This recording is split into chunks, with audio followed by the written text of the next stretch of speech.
Hi, welcome to automation-testing.in. In this video, we will see execute classes with JUnit runner. So in our previous video, we have seen that execute packages.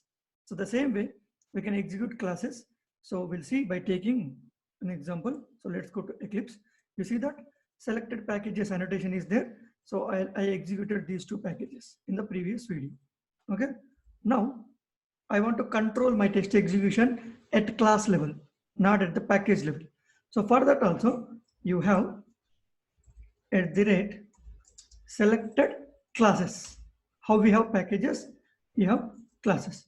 So you can mention which class you want to execute, right? So I want to execute nested test. So first what we need to do, nested test dot class you need to mention. Okay, so the moment when you say, it is saying that it is in the under the JUnit test package. Now if I run this, it will execute only nested test class. If you see that here, this nested test. Okay, but I don't want nested test, I want login. Okay, that is from another package. Sorry, this, yeah, login test. Okay, but I'm getting an error. So import this package instead of the, this is one way you need to import the package is one way. Another way is you need to mention here itself what is the package login dot, you need to mention the package here itself. That is called fully qualified name. So you can directly give your package import, otherwise login dot package dot inside the package which class login test. So when you run this, you see that this is executing only login test. When you expand this here, you see login test. Now I want to execute both, one class from one package, another class from another package. I have the flexibility now. Okay, so nested test dot java. Okay, so when you do multiple, you need to mention, sorry, this is class. Okay, so when you have something like this more than one, you need to mention within the curly braces. Okay, now I'm executing login test from the login package, nested test from the JUnit test package. Okay, this is one way to use, this is another way to use. So when I right click, run as, now it will execute login test from the login package, nested test from the JUnit test package. So let it execute.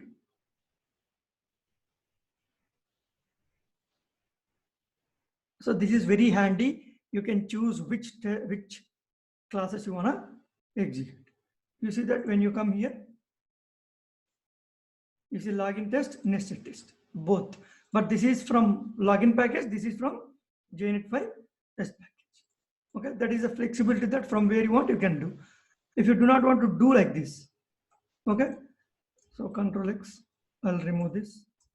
I can directly put here how we did this for this one. Okay, the moment when I say JUnit test dot, you are getting the other things also. One more class is there, right? Test annotation test. So that is also it is showing. If you want that, you can choose that and you can execute that also. Right, now it executes the same output. If you want to execute one more, you put a comma, JUnit test dot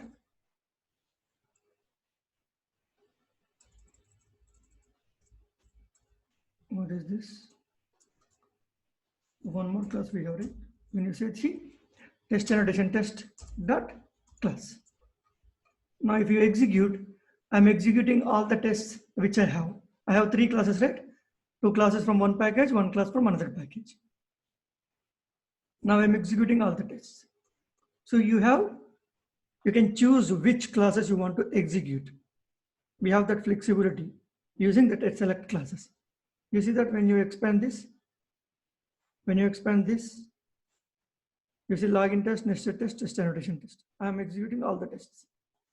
So this is the advantage when you use @select classes annotation, right?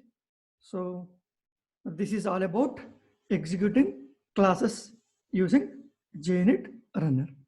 Okay, that's all in this video. Thank you.